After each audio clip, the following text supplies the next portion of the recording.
Hello friends, welcome you all again on my YouTube channel your knowledge world.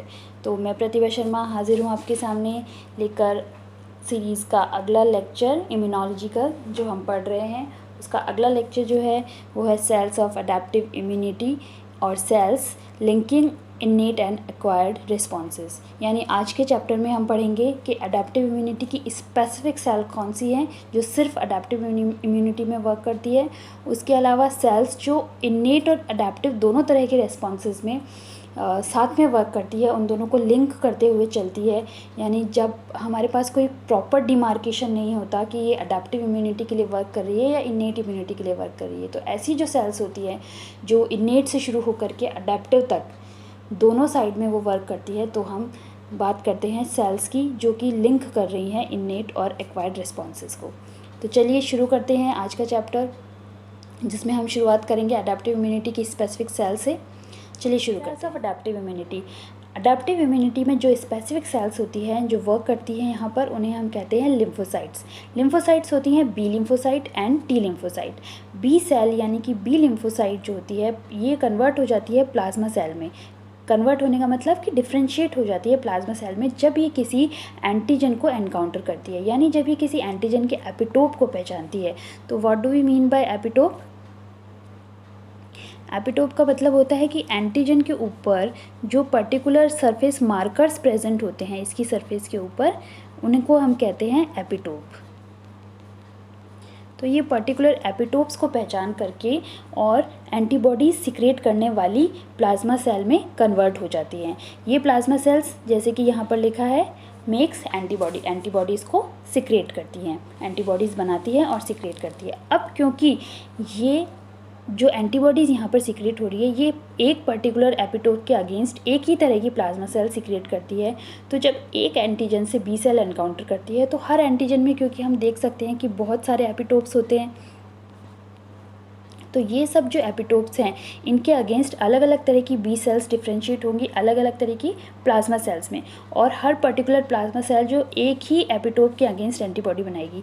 इस तरह से यहाँ पर जो प्लाज्मा सेल्स है अगर हम इन्हें नंबरिंग कर देते हैं इनकी, तो 1 2 3 4 5 एंड 6 एपिटोप्स है इसके। तो 6 type of plasma cells are differentiated from the B cells, and ये जो प्लाज्मा सेल्स हैं ये सिक्रेट करती है एंटीबॉडीज़। और ये पर्टिकुलर जो एंटीबॉडीज़ हैं, जैसे कि 1 वाली जो प्लाज्मा सेल है उन्होंने जो एंटीबॉडी सिक्रेट किया वो एंटीबॉडी सिर्फ इसी वाले एंटीजन से बाइंड कर सकती है।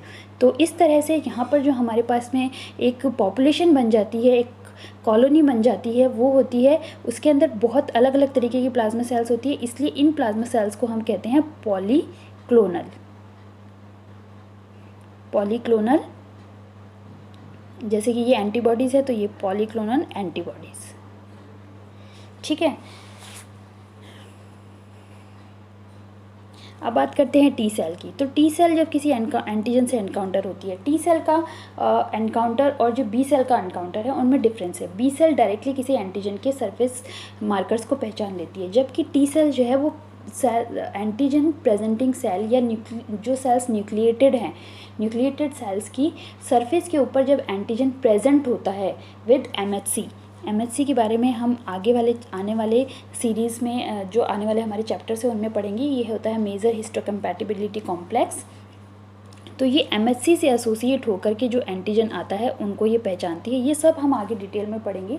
यहाँ पे एक ओवरव्यू हम ले रहे हैं कौन कौन सी सेल्स हैं, किस तरह से वर्क करती है, ये पूरा डिटेल हमें अभी पढ़ना है।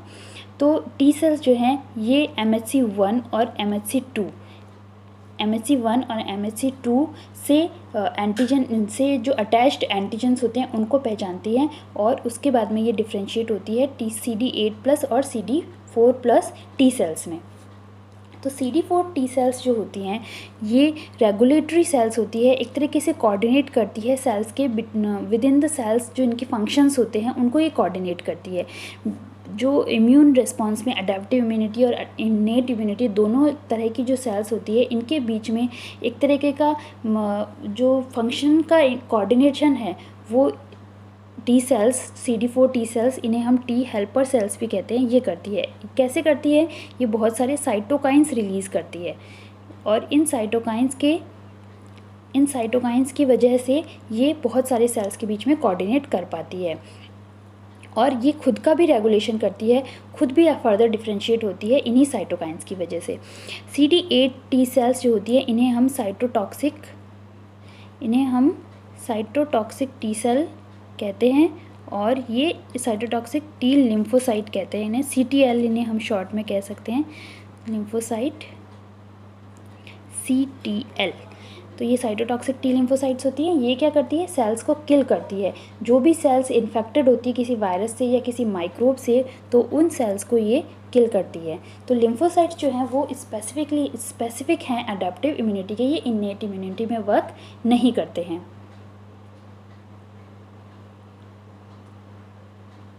Sales linking innate and acquired responses. अब जैसे कि मैंने आपको इसके फर्स्ट लेक्चर में ही बताया था, जब हम cells of immune system start किया था, तब मैंने आपको बताया था कि इन्नेट इम्यूनिटी और एक्वायर्ड इम्यूनिटी, इन दोनों की जो सेल्स होती है इनके अंदर कोई क्लियर कट डिमार्केशन नहीं होता है। यानी कुछ सेल्स ऐसी होती है जो दोनों तरह की जो रिस्पॉन्सेस है उनमें वर्क करती है, इन्नेट इम्यूनिटी में भी वर्क करती है और एक्वायर्ड इम्यूनिटी में भी वर्क करती है। काम करने का उनका जो तरीका है वो अलग अलग होता है, यानी उनके जो रोल्स हैं वो डिफरेंट होते हैं, लेकिन वो वर्क करती है बोथ इन्नेट इम्यूनिटी और एक्वायर्ड इम्यूनिटी, दोनों तरह की रिस्पॉन्सेज में। इनमें जो सेल्स होती है उनमें सबसे पहला नाम आता है मैक्रोफेजेस का। उसके अलावा neutrophils, mast cells, eosinophils, basophils, NK cells, lymphocytes and dendritic cells, ये सब सेल्स जो हैं वो इन्नेट इम्यूनिटी और एक्वायर्ड इम्यूनिटी को लिंक करती है। अब यहाँ पर देखकर आप सोच रहे होंगे इसमें तो सभी सेल्स का नाम आ गया। जी हाँ, इसमें सभी सेल्स का नाम आ गया। लगभग सभी सेल्स जो है मैक्रोफेजेस से लेकर के लगभग सभी जो ये सेल्स हैं, macrophage, neutrophils, mast cell, eosinophil, basophils, NK cell, lymphocyte, dendritic cell, ये सभी सेल्स जो कि इन्नेट इम्यूनिटी और एक्वायर्ड इम्यूनिटी, लिम्फोसाइट्स को छोड़ करके बाकी सब एक मैंने आपको इन्नेट इम्यूनिटी में बताया था, तो ये सब जो हैं ये दोनों तरह की इम्यून रिस्पॉन्सेस को लिंक करती हैं, यानी ये दोनों तरह के रिस्पॉन्सेस में वर्क करती है। इसीलिए मैंने कहा था कि कोई भी क्लियर कट डिमार्केशन, कोई एक परफेक्ट आपको यहाँ पे बाइफर्केशन नहीं मिलता है कि सेल्स जो हैं वो ये इन्नेट इम्यूनिटी की है, ये एक्वायर्ड इम्यूनिटी की है। इनका जो फंक्शन है, इनका जो रोल है वो डिफरेंट हो सकता है, लेकिन इनकी जो प्रेजेंस है वो दोनों तरह की इम्यूनिटीज़ में होती है। अब आज जो हम बात करेंगे वो सिर्फ मैक्रोफेजेस की बात करेंगे। तो आज हम मैक्रोफेजेस पढ़ेंगे कि वो किस तरह से इन्नेट इम्यूनिटी में और किस तरह से एक्वायर्ड इम्यूनिटी में वो अपना रोल प्ले करती है। तो मैक्रोफेज जो होती है ये इम्पॉर्टेंट कंपोनेंट्स है both innate and acquired immunity का। ठीक है,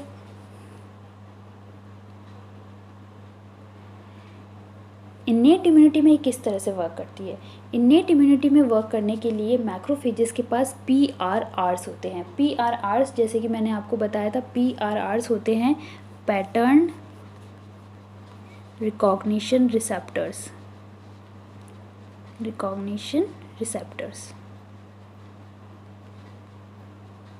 ठीक है, ये होते हैं PRRs। इन PRRs को, जैसे मैं अभी आपको एक डायग्राम भी दिखाऊंगी, मैं अभी बनाकर भी दिखा रही हूँ आपको। मान लीजिए ये मैक्रोफेज है, यहाँ पे PRRs होते हैं पैटर्न रिकॉग्निशन रिसेप्टर्स। कोई माइक्रोब जब आता है तो ये माइक्रोब के जो सरफेस के ऊपर एंटीजन है इनसे ये PRR से बाइंड हो जाता है और उसके बाद ये इसको अंदर एंडोसाइटोज या फैगोसाइटोज कर लेती है ये सेल्स। तो इस तरह से मैक्रोफेजेस वर्क करती हैं।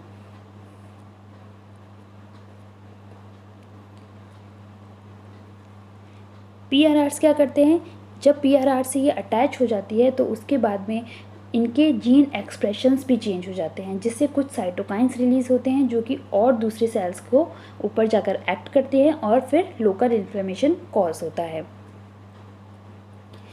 By modifying the structure and function of endothelial cells of blood vessels के ऊपर blood vessels की जो इनर लाइनिंग होती है उन्हें हम एंडोथीलियल सेल्स कहते हैं। इनर लाइनिंग बनी होती है एंडोथीलियल सेल से। यहाँ पर जाकर के जब साइटोकाइंस एक्ट करते हैं तो एक तरीके का, क्योंकि डिफरेंट डिस्टेंस प्लेसेस पर हैं, जैसे मैंने आपको पहले बताया था जब मैंने साइटोकाइंस के बारे में जो लेक्चर बनाए हैं उस पर मैंने ये आपको बताया कि साइटोकाइंस ऑटोक्राइन और पैराक्राइन मोड में वर्क करते हैं और कभी कभी एंडोक्राइन मोड में भी वर्क करते हैं। तो जब डिस्टेंस प्लेसेस के ऊपर जाकर वो वर्क करते हैं, वहाँ की सेल्स को जाकर के वो मैसेज कन्वे करते हैं, तो वहाँ पे सिस्टेमिक इन्फ्लेमेशन कॉज होता है, यानी वहाँ पर भी इन्फ्लेमेशन हो जाता है। दूर भी, अगर कहीं दूर हमारी बॉडी के अंदर कहीं कट लग रहा है तो वो ब्लड वेसल्स तक पहुँच जाता है उसका मैसेज कि यहाँ पे कट लगा है, यहाँ पे इन्फेक्शन हो सकता है। तो वहाँ से सेल्स क्या है, डायापेडेसिस और आपको कह सकते हैं उसको कीमोटैक्सिस और डायापेडेसिस की वजह से, ये टर्म्स के बारे में भी मैं इलैबोरेट करूँगी। तो वहाँ से जो सिंपल लैंग्वेज में अगर हम कहें तो वहाँ से जो सेल्स होती है, इम्यून सेल्स होती है, वो वहाँ से निकल करके रिक्रूट हो जाती है एक तरीके से जाकर के at the site of infection. तो इसे हम सिस्टेमिक इन्फ्लेमेशन कहते हैं।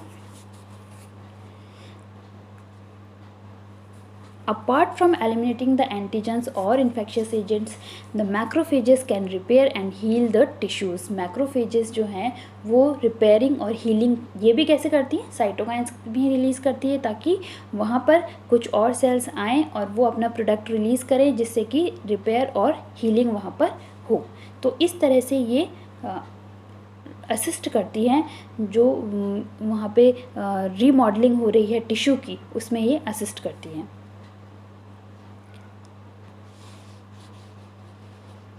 अडेप्टिव इम्यून रेस्पॉन्स की बात करती है तो ये कैसे वर्क करती है मैक्रोफेजेस, वहाँ पे ये एज एन एपीसी वर्क करती है। एपीसी में ये MHC2 के साथ में रिप्रेजेंट करती है एंटीजेंस को, और किसको रिप्रेजेंट करती है, TH सेल को। TH सेल या हेल्पर टी सेल्स, ये जो हेल्पर टी सेल्स हैं, TH सेल्स, ये इनके ऊपर प्रेजेंट होता है MHC2।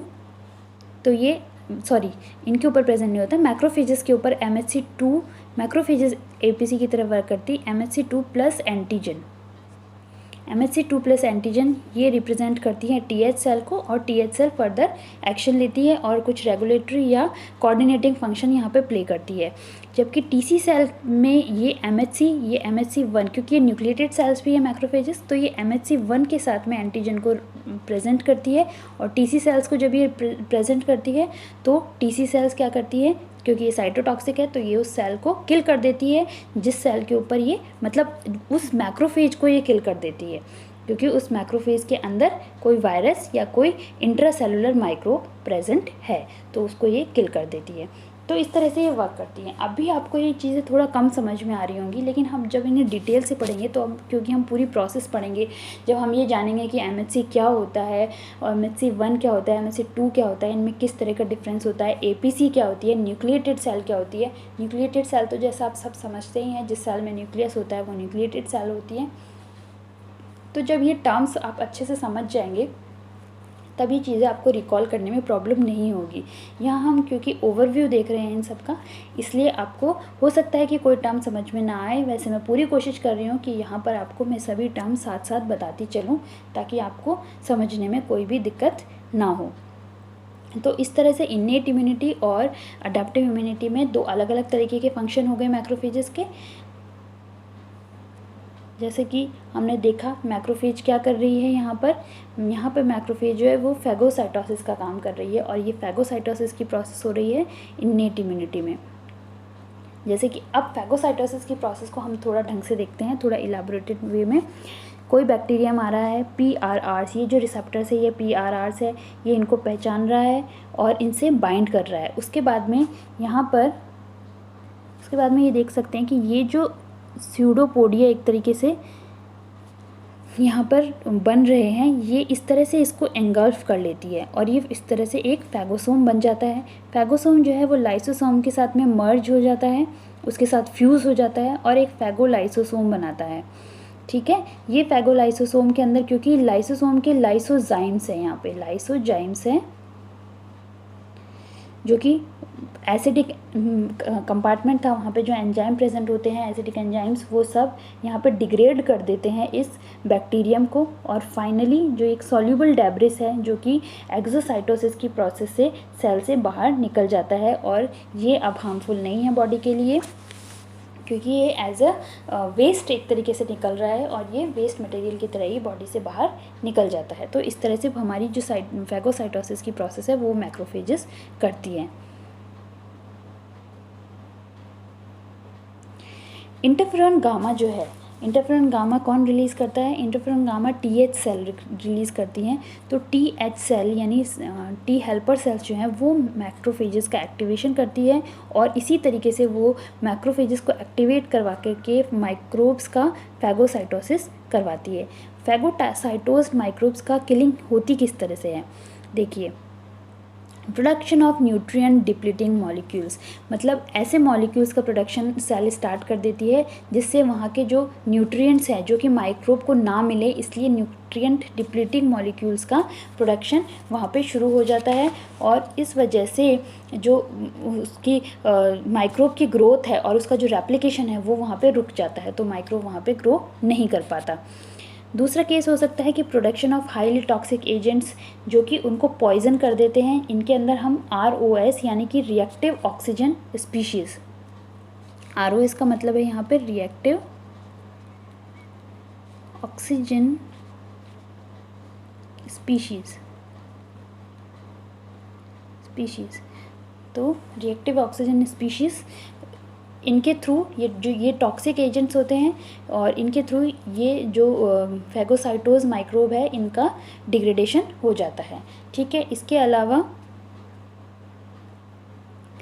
Production of a diversity of enzymes जो कि उन्हें डाइजेस्ट कर लेते हैं उन माइक्रोब्स को, जो कि फैगोसाइटोज जो हैं इस तरीके से जो मैक्रोफेजेस हैं वो अपने अंदर जो एंगल्फ किए हुए जो फैगोसाइटोज किए हुए माइक्रोब्स हैं उन सबको किल करती है। अडेप्टिव इम्यूनिटी में अगर हम मैक्रोफेजेस को देखते हैं तो मैक्रोफेजेस किस तरह से वर्क करते हैं, यहाँ हम देख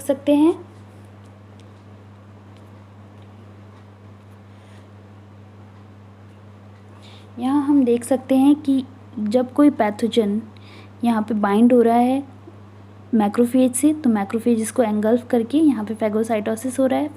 ये सब तो हमारा इन्नेट इम्यूनिटी में हमने पढ़ लिया कि किस तरह से फैगोसाइटोसिस होता है, फ्यूज़न हो जाता है लाइसोसोम का फैगोसोम से। उसके बाद फ्यूज़न होने के बाद जब एंटीजेंस डिग्रेड होते हैं, छोटे छोटे टुकड़ों में वो बट जाता है, उसके बाद में वो MHC क्लास 2 के साथ में उस पैथोजन का जो पर्टिकुलर एंटीजन है वो रिप्रेजेंट होता है टी हेल्पर सेल को। और ये टी हेल्पर सेल क्या करती है फर्दर, जैसे कि इंटरफेरॉन गामा, इस तरह के साइटोकाइंस जो हैं वो रिलीज़ करती है और इन साइटोकाइंस से क्या होता है फर्दर मैक्रोफेजेस का यहाँ पे और जो दूसरे मैक्रोफेजेस हैं उनका एक्टिवेशन होता है और इस तरह से इन्फ्लेमेशन कॉज हो जाता है। तो इस तरह से इन्नेट और एडेप्टिव इम्यूनिटी दोनों साथ साथ वर्क करती हैं। तो आज के लिए इतना काफ़ी है क्योंकि वीडियो काफ़ी लंबा हो गया है। आने वाले चैप्टर में हम पढ़ेंगे और सेल्स जो कि लिंक करती हैं अडेप्टिव इन्नेट इम्यूनिटी को, जैसे कि न्यूट्रोफिल है, mast cell, basophil, eosinophil, lymphocytes, dendritic cells, ये सब हम 1 बाय 1 पढ़ेंगे। आई होप कि आज जो मैंने आपको बताया वो आपको समझ में आ गया होगा। मैं एक बार फिर से इसको ब्रीफ कर देती हूँ। तो सबसे पहले हमने पढ़ा था कि अडेप्टिव इम्यूनिटी में लिम्फोसाइट्स वर्क करती है। लिम्फोसाइट्स तो होता है कि बी सेल और T cell. B cells differentiate होकर के प्लाज्मा सेल्स बनाती है, प्लाज्मा सेल्स एंटीबॉडीज सिक्रिएट करती है। टी सेल्स की जब हमने बात करी थी तो टी सेल CD8+ और CD4+ को हम टी हेल्पर सेल्स भी कहते हैं और CD8+ को हम साइटोटॉक्सिक टी लिम्फोसाइट भी कहते हैं। CD4+ सेल का काम होता है रेगुलेटरी काम होता है उसका, कोऑर्डिनेट करती है वो डिफरेंट सेल्स के बीच में फंक्शनिंग को, जबकि जो CD8+ सेल्स है वो साइटोटॉक्सिक सेल्स होती है। CD8+ sales cytotoxic T lymphocytes भी उन्हें कहा जाता है और वो जो भी सेल जो कि वायरस से इन्फेक्टेड है या किसी अदर माइक्रोब से इन्फेक्टेड है उनको किल करने का काम करती है। फिर हमने बात करी थी कि इन्नेट इम्यूनिटी और अडेप्टिव इम्यूनिटी को लिंक कौन कौन सी सेल्स करती हैं। उसमें हमने पढ़ा था मैक्रोफेजेस पढ़ा था, मतलब हमने उनके नेम्स देखे थे, macrophages, neutrophils, mast cells, basophils, eosinophils, dendritic cells, lymphocytes, NK cells. तो ये सब सेल्स जो हैं ये दोनों तरह की इन्नेट इम्यूनिटी और अडेप्टिव इम्यूनिटी दोनों में वर्क करती है। यहाँ पर हमने मैक्रोफेजेस के बारे में थोड़ा इलेबोरेट वे में पढ़ा। इन्नेट इम्यूनिटी में किस तरह से वर्क करती है कि हमने पैटर्न रिकॉग्नाइजेशन रिसेप्टर्स देखे थे। तो पैटर्न रिकॉग्निशन रिसेप्टर्स के थ्रू वो पहचानती है एंटीजन के मार्कर्स को, एंटीजन की सरफेस पे जो एपिटोप्स प्रेजेंट होते हैं उनको, उससे बाइंड करती है, उसको फैगोसाइटोज करती है, लाइसोसोम के साथ फ्यूज़ करके फैगोसोम और लाइसोसोम जब फ्यूज़ हो जाता है फैगोलाइसोसोम बन जाता है, उसके बाद वो डिग्रेड हो जाती है और इस तरह से एक्सोसाइटोसिस की प्रोसेस से उसे बाहर निकाल देती है। तो ये इनेट इम्यूनिटी में होता है। वहीं अगर वो जो छोटे छोटे टुकड़े उसके हो जाते हैं फैगोलाइसोसोम में, उसके बाद उसे वो MHC2 के साथ TH सेल को प्रेजेंट कर देती है। TH सेल से साथ उसका एक तरीके से हम कहते हैं कि उनकी बाइंडिंग होती है, तो उनके रिकॉग्निशन की वजह से जब TH सेल उसे MHC के साथ में उस पैथोजन को पहचानती है तो वो फर्दर साइटोकाइंस रिलीज़ करती हैं और अदर मैक्रोफेजेस को रिक्रूट करती है इंटरफेरॉन गामा की वजह से। इंटरफेरॉन गामा भी एक तरीके का साइटोकाइन है, तो उनकी वजह से वहाँ पे इन्फ्लेमेशन कॉज हो जाता है क्योंकि बहुत सारी मैक्रोफेजेस वहाँ पर फैगोसाइटोसिस करेंगी और एक्टिवेट होंगी और बहुत सारे साइटोकाइंस रिलीज होंगे, तो वहाँ पे हमें देखने को मिलता है इन्फ्लेमेशन, क्योंकि वहाँ पे फिर ब्लड वेसल्स की जो एंडोथीलियल सेल्स है वहाँ से भी हमें और सेल्स का रिक्रूटमेंट देखने को मिलता है, तो वहाँ पे हमें इन्फ्लेमेशन देखने को मिलता है। तो इस तरह से हमने इसको समराइज़ कर दिया है। अब हम आगे पढ़ेंगे और सेल्स के बारे में जो कि लिंक करती है एडेप्टिव इम्यूनिटी और इनेट इम्यूनिटी को। ठीक है, तो आई होप आज के लिए इतना काफ़ी है, तो जल्द मिलेंगे वापस। Stay safe, bye bye.